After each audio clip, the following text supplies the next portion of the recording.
going on. It's the CoverBoi Chronicles 12 Days of Christmas special, the Stocking Stuffer.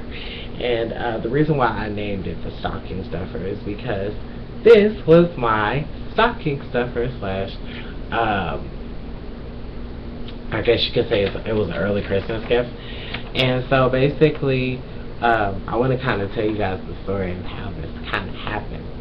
Now, as you know, the actual album came out last Friday.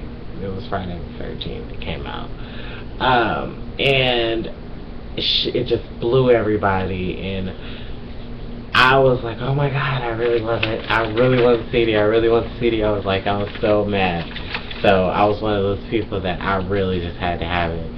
So I asked my mom, did she have it? Because I do not have the luxury of having an iTunes or not a laptop. I don't have that either. But let's see. I don't have one of those, but my mom does. So I'm like, all right, cool. Let me ask her if she has it, because I know she likes Beyonce. So I'm like, okay, it makes sense she would have it. So I'm like, Mom, you'll let me listen to Beyonce's new CD, right? I asked politely, but I asked her and she said no. I'm like, excuse me? Like, really? I was just like, that's so rude. So, needless to say, she made me wait all the way, because I had heard this from E! News. Shout out to E! News. I had found out that her CD came out later on in the week, and the only people that weren't selling it was Target for their own personal reasons. And I was just like, okay, that kind of threw me about that, but I was just like, alright, cool. So they said Walmart and a few other places was going to sell it. So I'm like, alright, cool. I'll go to Walmart, bam, got it. And it was the best $15 that I ever spent for a Christmas gift for myself. I'm just kidding. No, it was my mom's gift to me. She let me walk in and purchase my gift for me. I was like, oh, that's so sweet. And I was just so happy. Thank you, Charlie Brown Christmas Tree, for sporting Beyonce's absolutely fabulous booty. Now, I do kind of want to speak on the people who have had something negative to say about her said new album. Now, yes, everybody has been anticipating this album forever. It's been like 2 years since then, but she's been living her life. She's had a baby. She's been doing her own thing. So, and it's not like she hasn't been. As soon as she dropped the baby, she went right back on the tour. And so Beyonce's been doing things, and so from that point on, she did this, and it's just been a really great process. And I don't understand why people kind of bash her. I was like, oh, she's a mother. She's a grown woman. And she's still trying to give you guys the thing that she's had. And I can always remember when Matthew Knowles was around. I remember, okay, her first album, Dangerously in Love. Dangerously in Love was it was put in a different light. It was on Destiny's Child's Survivor CD. It was on their Survivor CD, and I was trying to figure out that whole thing. But for me, I just feel like she's always done this type of music, and it's just, I don't understand. It just makes my head hurt when people just criticize people, and it's just like, you guys are rude. But I'm just saying, you guys are rude. But yes, Beyonce, get it. That's all I got to say about that. Get it. Now, I'm going to go ahead and start talking about these little album songs that she has on this wonderful, spectacular album that I live for. She starts off with Pretty Hurts. Pretty Hurts is one of the songs that I absolutely, positively love. I absolutely am just overly in love with this song. This is like one of those songs that I'll come back to and continue to play over and over and over and over and over again. So, I love but more importantly, I love the message in it, and it just speaks so much about America and how they feel about when it comes to a woman and how she should look and things of that nature. And Beyonce, I support her in terms of like her rights and where she, or not her rights, but her, where she takes her role as a woman. That's what I would say. Where she takes her role as a woman and she supports her woman movement. Just like she's always had that, just like in Run the World. You know, she's always had that. So this is kind of like a different version, I guess you could say, but it's just more like stripped down into an emotional sense. Then speaking of emotional, I like at the end I watched the videos, I watched it all. I listened to it first and then I watched the movie. I feel like Beyonce, kudos to the directors, and you just did an absolutely fabulous job on your movie. I feel like that was a movie. Like day one did this, then day two did that, then day three, and it's just a consistent song. That's it. I like that though. But Ghost, I think that was like dark art. It was pretty, and it had beauty in it, and it had a lot of, it got you ready for the madhouse. Beyonce, that song content was absolutely just, it was different. It was one of the first songs I could say I can't really compare it to any of your other songs that you've done. All these other songs I could like say, oh, well, this kind of reminds me of that, but it's still her. You know, it's still you being you, because you're still a grown woman. You're just doing evolutions, and you're wonderful. But I think, honestly, I don't know, just considering how, you know, graphic it is. If it was stripped down, if you wanted to put that on YouTube, you probably could succeed in it, because Drunk on Love, or not Drunk on Love, but Drunk in Love is on YouTube, and it's the most viewed song on the album, but she's only got 2 of them out, but she released them both on the same day, but that one's got more views. And speaking of that song, I actually kind of like that song. I really love that song. I think that a lot of people can respect, just like I do. I can remember always cleaning up and listening to Jay-Z's School of Hard Knocks. Those are so many days as a kid, so many good days as a kid. I will say that. And where he's come now, and then with Beyonce, and always watching her from there, and then just seeing them come together and just create this Bonnie and Clyde relationship is absolutely amazing, and I just think that you would just have nothing but absolute respect for their relationship. I don't know, it's just really awesome. I think their relationship is awesome. Moving on. Blow. I'm obsessed with this song, Beyonce. Put this one on the freaking YouTube and let this be your first single. Let this be the first one. This is my first vote for your single. This is like my all-time favorite song. Give the girls the chance to be popping their ass in the and twerking all over the dance floor and stuff like that. I'm telling you, the gays are gonna live if they haven't already. This is like the video gives you, like, when you first look at it, it's almost like Crazy in Love, but then you get like a little bit of Freakum Dress, and it's like a mixture. It's like, you know, it's different, and I think it's just like I love her evolution. I will never stop saying that, but it's just so awesome. Hers is just completely awesome. After the Baby, it's just been awesome. So, let's see. What else did I have to say about that? I was obsessed with it. I think it's a club hit. And oh, Beyonce, I want to see you perform that. I really do. Oh my God, please, if this ever reaches her, I pray it does. I want to see you perform that. Please do that. Please, please do that for me. Let's see. Then it goes to No Angel, and I like the fact that you had the cameo to the Texas rappers. Shout out to all of those.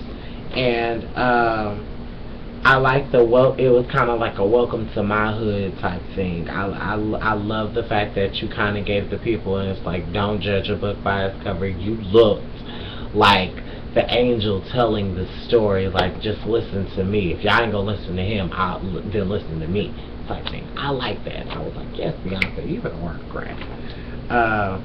Then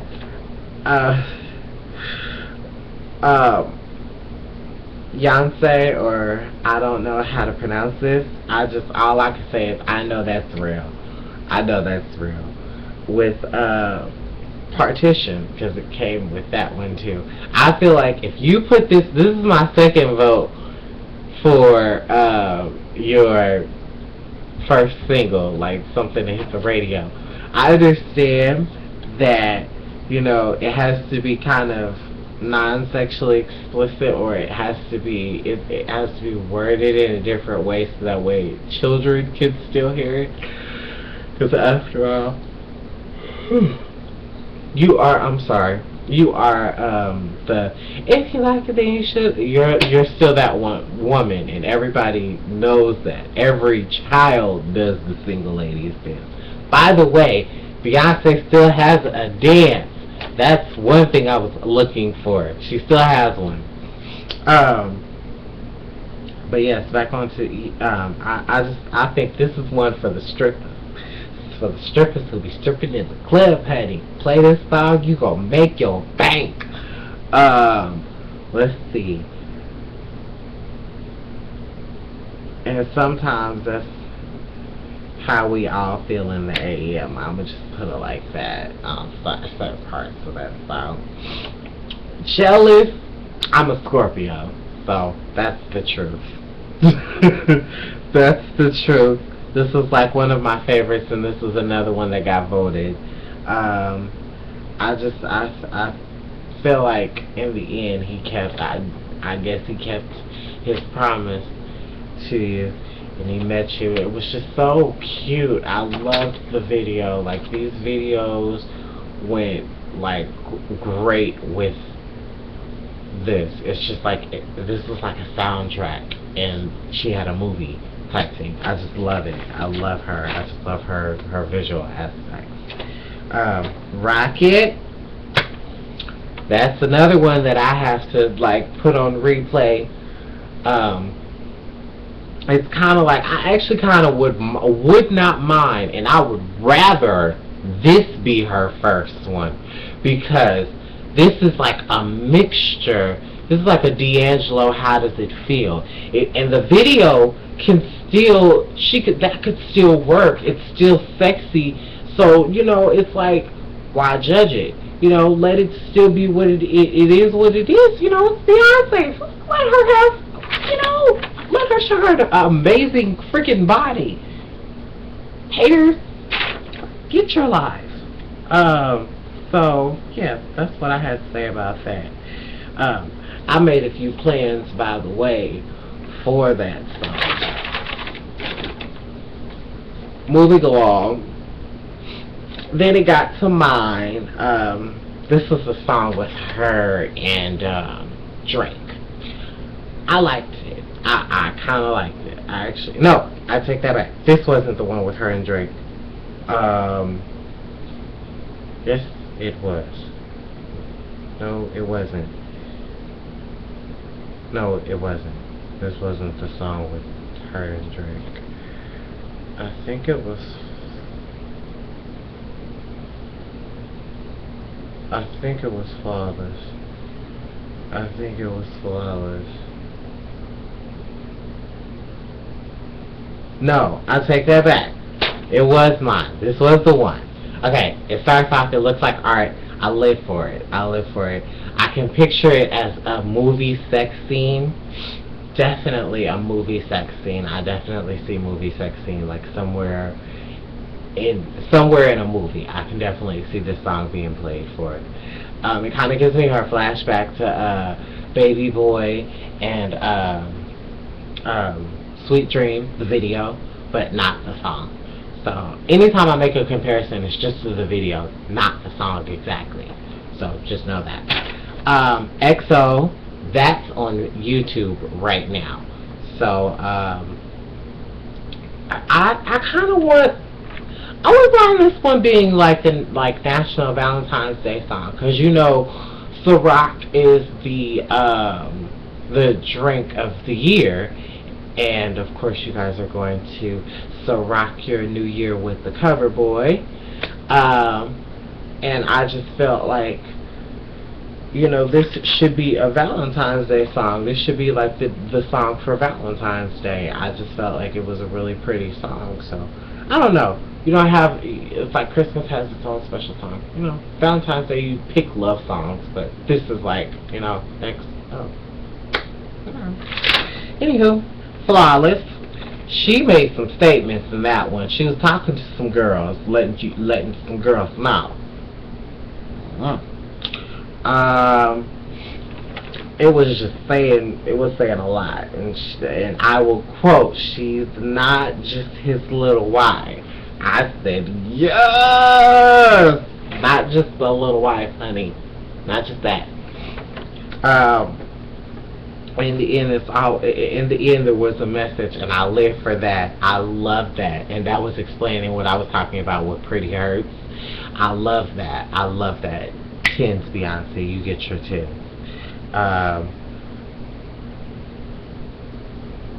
I felt like this is gonna step on some new girls' toes, or whatever the case may be. This is just gonna see where women come forward. She's like, Beyonce just set so many bars higher for like women in the industry for 2014 with this album and how it was released and the type of album that it is. I will say that. Superpower. I like the song, and I wrote this one for it too as well. Frank Ocean, I'm mad at you. Why is it in every video that you have, or a good percentage of the videos that you have, you are not in them? Why? Like, you're Scorpio. Your birthday is the day before mine, okay? So, you are very good. You're a very attractive man. So, what the hell?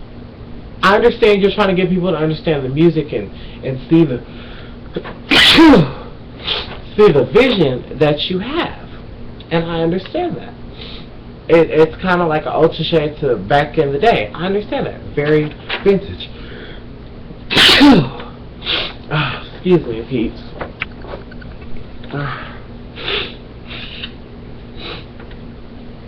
Okay. Alright. My bad. Okay. We alright. Now, I seen this when she was on, I seen this on E! News. I think it was either News or the Fashion Police. And at the end when she had the mask on and it was covering her eyes, and this has a big sorry y'all, this has a big cameo of a lot of people in this lovely video, and it's just a really great song. So I definitely think that this would be a good one for her to do as a single. Heaven, I felt like this was kind of like a rebirth song, and I love the dancer in it. I felt like the dancer was very focused in like capturing like the life, death, and rebirth. You know what I'm saying? I don't know what it. I felt like it was just more on the terms of rebirth. I didn't really feel like anyone died, but she was in a cemetery, so It must have had to been death somewhere around the building. Blue, I love that song. I think if she did this one, it would be like stop hating on us, we're fabulous. But instead of having all these other random children, not that random children are wonderful, but it would be just her child. And it's wonderful, and it's like a mother-daughter type thing, and I was living for that. This is something that you would listen to on the radio, and you would listen to on the radio, I'm sorry, y'all, and you would just be okay with it. It would be just fine, and you'd be cruising, and you'd be having your children, and it'd just be so wonderful. It'd be the best thing in the world for most people. And then finally, she did Grown Woman. Oh, yay, yes, you know I was digging that. There was one Grown Woman video that I had seen on YouTube, and it had a mixture of all of her videos, like in the Pepsi video, and I just felt like that was kind of cool too. But this one's kind of cool because she's got a new dance, y'all, at the end, if you notice. And I think that that is absolutely great. So, with that being said, I think that this one, I would vote this for a new single, but everybody knows the song already. So, I don't know how that would count. I don't know, but I don't know. I don't have a CoverBoi comment per se. What I do want to say is stop talking about, or criticizing her because she's a mother. Just because she's a mother doesn't mean that she can't give a different side. Now that she's shown, because everybody's always like, well, what's it like with you and Jay and getting inside their bedroom? Now you can use your imagination, people. Now this is what you got. Now focus on her other music that she's about to come out with after this album. This album was wonderful. This album was great. It gave us, for you guys make it seem like you guys don't have facts. Excuse those people who watch that are younger. I'm just saying, those people who have sexual intercourse or whatever the case may be, you act like this ain't you in some way, shape, or form. You're gonna be a freak with your man behind closed doors. That's nobody's business, but hey, she just brought it there. She's like, turn it on the kinky. Let's turn it on. So, be sure to tweet the show, New Cover Lovers, CoverBoi Chronicles, my like page, my Twitter, my Instagram, and my Facebook page. Be sure to like, comment, and subscribe. Okay? And let me know what you guys felt about my review on Beyonce's lovely new album. Okay?